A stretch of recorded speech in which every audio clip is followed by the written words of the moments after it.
This interview is for information only and should not be considered as investment advice or a recommendation to buy shares in the company featured.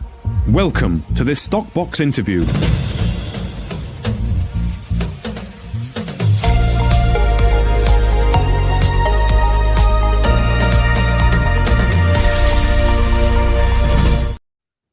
And welcome indeed. Today we are joined by Craig Foster of ONDO, and it's exciting times for you, Craig. First of all, welcome back to Stockbox. Hi, Debbie. Thank you for inviting me back. Nice to see you again. Well, it's lovely to see you again, and you've got lots to tell me because the last time we spoke, you announced your go-to-market partnership with WNS Holdings. So how's it gone? Yeah, it's been really interesting to see the investor reaction, and yeah, it was funny because we came on the market a year and a couple of months ago, Debbie, and you know, as we talked about previously, it was a really bad time for the market, and we were building a new investor profile from scratch. So it felt like we were on plan, we were doing all the right things, and there was, you know, very few investors were interested in what we were doing through that time period. And as we expected would happen, eventually, you know, one of the announcements would light a bit of touch paper and garner some new interest. So it's been phenomenal what's happened recently. So we were below the original listing price of 12p for all of last year. And since that announcement, you know, we've broken back through 12p. I mean, I think this morning we were hitting 15p. And what's been really interesting is it's created a huge amount of new liquidity. It's brought loads of new investors who have just discovered our story for the first time. And of course, what a lot of people have done is gone back and seen the previous announcements that it felt like not many people took much notice of at the time about you know, the other partnerships and stuff that we've announced in the last year. So it's been really great to see such a positive response and such a really high amount of enthusiasm and interest from investors now. Absolutely. And these new investors, they come with lots of new questions. One question of which might be one that we all want to ask, which is, going forward, what's your strategy? Yeah, well, so yeah, you're right. A lot of the investors are just kind of discovering us for the first time. So, I mean, our strategy is essentially quite simple. So our vision is to be a world leader in claim prevention technology for home insurers. So we're really on a mission to protect homes, reduce wastage, and save money. And the way that we do that, we're really a B2B company with a product aimed specifically to help home insurance companies.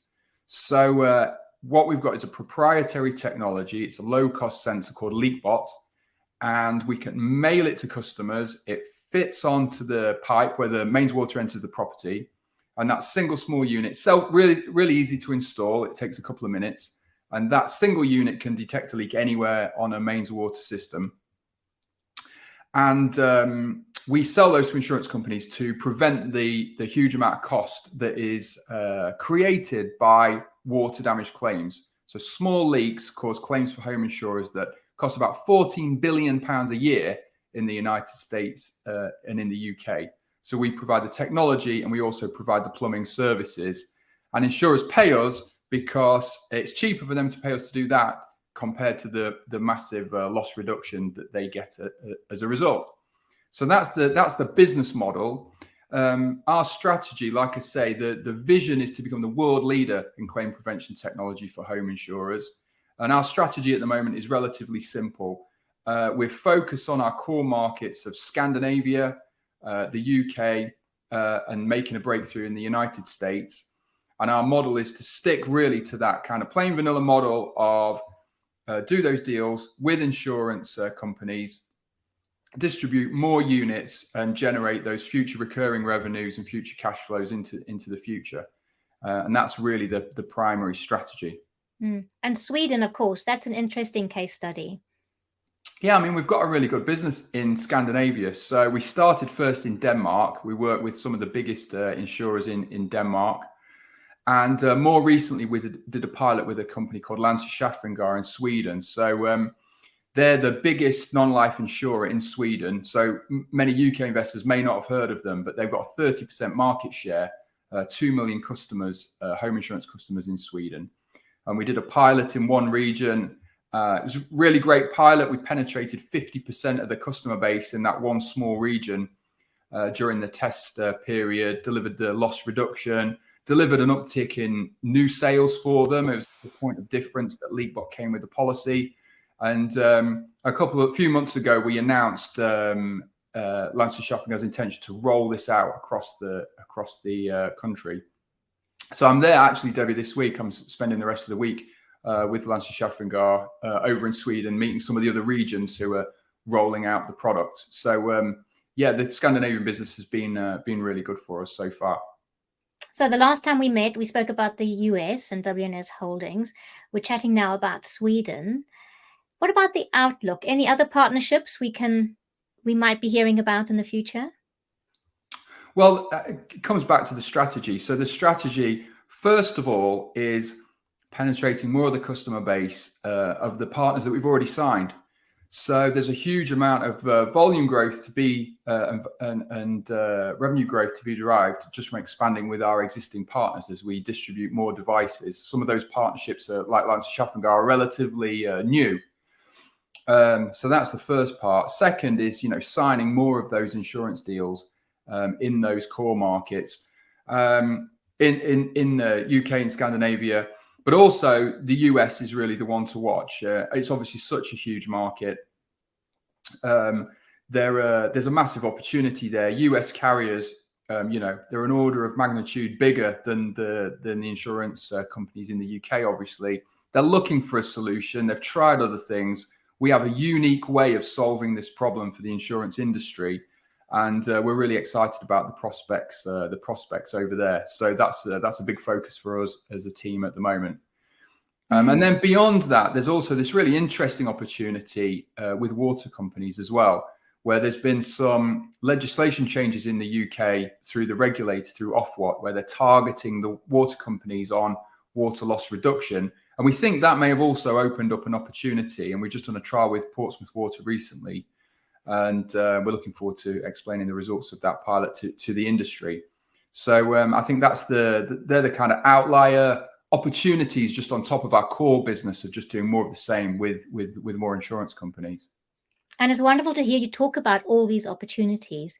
And of course, with all the interaction that's been happening, what has been the feedback? The feedback from investors or from our customers? Let's do customers first. Yeah, the feedback from customers is very positive. So I think in terms of the insurance partners, they like the fact that this saves them money, but it also adds a point of difference to their product, and it makes an intangible insurance product something tangible, where there's an actual physical thing in the home and an app on your phone. With regards to homeowner feedback, I mean, investors can look for themselves. If they have a look on Trustpilot, you can read exactly what homeowners are saying about the product. It's generally, really positive. We've got about 4.7, 4.8 out of 5 score. And then in terms of the feedback from investors, it's been really great to see when it felt like nobody was that interested for the last year. And I think it ticks a lot of boxes for investors. I mean, ultimately, we're solving a massive problem with a unique solution that's defensible. We own the IP on it. We've got an environmental benefit to what we do. We're a UK company. We manufacture in the UK and we're exporting around the world. And we have a big vision to create a very big company out of what we're doing. And I think in our instance, investors are still discovering us at a very early stage in our journey and have the opportunity to invest in us while we're still, still small. I mean, we're 25 employees at the moment. So we're just getting started on this journey. So I think that ticks a lot of boxes for investors. And it's been really great for me personally, for the team, to see that amount of enthusiasm for investors as they're discovering the story. Absolutely, Craig. And it is a story I've been enjoying watching as well. As we bring our interview to a close, what would your message be to those investors that are discovering you now?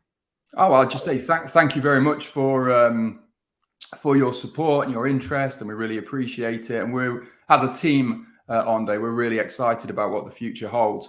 And the other thing I would just remind people as well is myself and the directors, we still own 12% of the equity that we've invested with our own money. So our interests are very much aligned with that, with shareholders, to grow the business. And we're really excited about what the future holds. Wonderful, Craig. Thank you. It is an exciting story and definitely one to watch. And thank you so much for joining us here on Stockbox. Thanks, Debbie. Thank you. If you enjoyed this interview, then give us a thumbs up, a like or a retweet.